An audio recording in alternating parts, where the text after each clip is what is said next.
உங்கள் வீடு தேடி வரும் அரசு. உங்களுடன் ஸ்டாலின். அவர் விரும்பினால்தான் இணைத்து கொள்ள முடியுமே தவிர கட்டாயப்படுத்தியோ பிச்சை எடுத்தோ சேர்க்க முடியாது. வேண்டுமென்றால் எடப்பாடி பழனிசாமி தன்னுடைய கட்சிக்காரர்களை அனுப்பி பிச்சை எடுத்து எத்தனை கோடி பேரை சேர்க்கிறார் பார்ப்போம். அதாவது எடப்பாடி இப்போ தான் பொட்டியை அவுக்க ஆரம்பிச்சிருக்காரு. தொடர்ந்து அவுக்கட்டும், மக்களுக்கு அந்த பணம் போய் சேரட்டும். சந்திராவட்டையில் எடப்பாடி பேசியிருக்காருயா, துணை முதல்வருக்கு என்ன தகுதி இருக்குது, அதை பற்றி உங்களோட? அதாவது ஒரு இயக்கத்தில் ஒருத்தரை துணை முதல்வராக தேர்ந்தெடுக்கிறோம் என்று சொன்னால் அவருக்கான தகுதியை அடிப்படையாகத்தான் அந்த இயக்கம்தான் தேர்ந்தெடுக்குமே தவிர மற்ற எதிர்க்கட்சிகளை கேட்டு ஒரு துணை முதலமைச்சரையோ முதலமைச்சரையோ அமைச்சர்களையோ தேர்ந்தெடுப்பது கிடையாது. துணை முதல்வருக்கான அனைத்து தகுதிகளும் அவருக்கு உண்டு. உடனடியாக அவர் பதவிக்கு வரவில்லை. முதலாக சட்டமன்ற உறுப்பினராக இருந்து நாடாளுமன்ற உறுப்பினர் தேர்தலிலே மிகச் சிறப்போடு பணியாற்றி அமைச்சராக சட்டமன்ற தேர்தலில் வெற்றி பெற்று அமைச்சராக அதற்கு பிறகு பொறுப்பேற்றார்.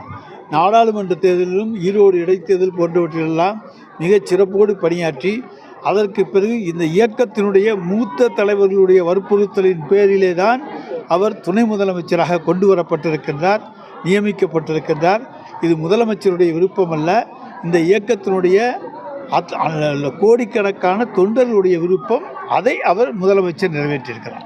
எடப்பாடி பழனிசாமி பங்கேற்றவங்களுக்கு கட்டுக்கட்டாக பணம் பற்றி மீடியாவில் எல்லாம் சோசியல் மீடியா, அதாவது எடப்பாடி இப்போ தான் பொட்டியை அவுக்க ஆரம்பிச்சிருக்காரு.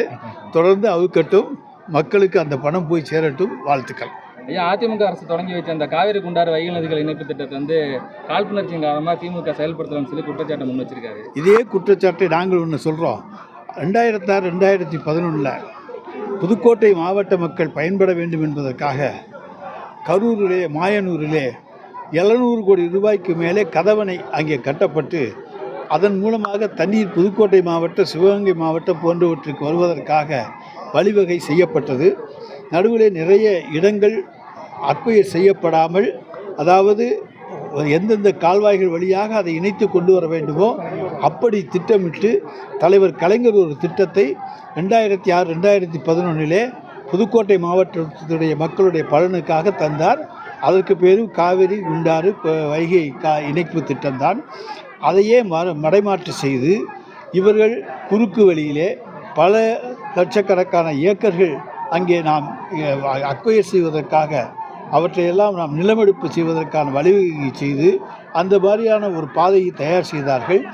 நிலமெடுப்பு பணியிலே எவ்வளவு காலதாமதமானது என்று தெரியும்.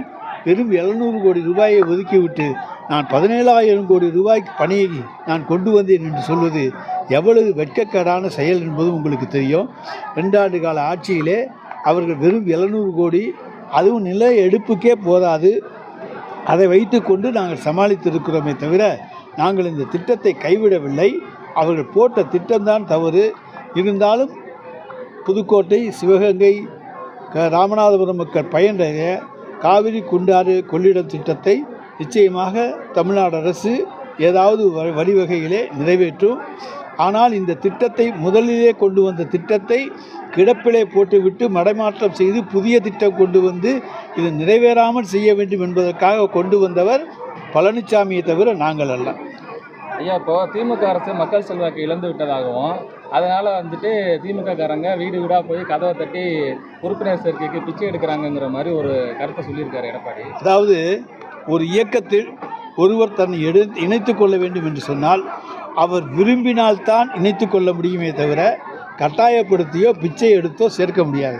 வேண்டுமென்றால் எடப்பாடி பழனிசாமி தன்னுடைய கட்சிக்காரர்களை அனுப்பி பிச்சை எடுத்து எத்தனை கோடி பேரை சேர்க்கிறார் பார்ப்போம்.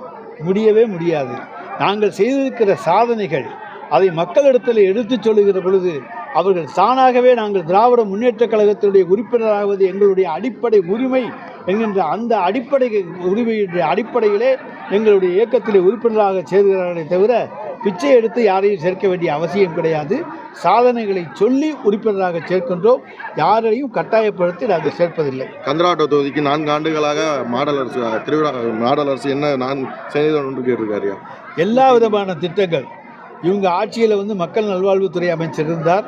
அவர் செய்யாத சாதனைகளை எல்லாம் 4 ஆண்டு காலத்தில் செய்திருக்கின்றோம். கந்தராட்ட தொகுதி இவர் கந்தரவோட்ட செய்திக்கு எல்லாம் செஞ்சுருக்கோம். ஹாஸ்பிட்டல்லேருந்து எல்லாத்துக்குமே கந்தரகோட்டை தொகுதியை பொறுத்த வரைக்கும் எடுத்துக்கிட்டிங்கன்னா நாங்கள் தான் கட்டடங்கள்லாம் கட்டி தந்துருக்குறோம்.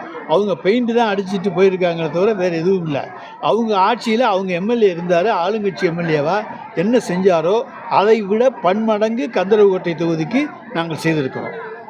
ஐயா 46 துறைகளும் தோல்வி அடைந்து விட்டதாகவும் அதனால தான் உங்களுடன் ஸ்டாலின் திட்டத்தை வந்து இப்போ செயல்படுத்திருக்கிறதாகவும் திராவிட மாடல் அரசுன்னு சொல்லி ஒரு குற்றச்சாட்டு முன்வைக்கும். தோல்வியடைந்த ஒரு திட்டத்தை நாங்கள் மக்களிடத்தில் கொண்டு வர வேண்டிய அவசியம் கிடையாது.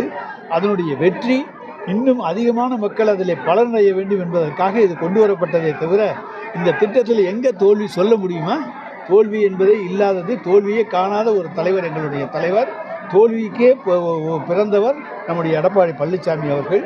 எனவே இதுதான் 2 பேருக்கு உண்டான வித்தியாசம். உங்கள் வீடு தேடி வரும் அரசு. உங்களுடன் ஸ்டாலின்.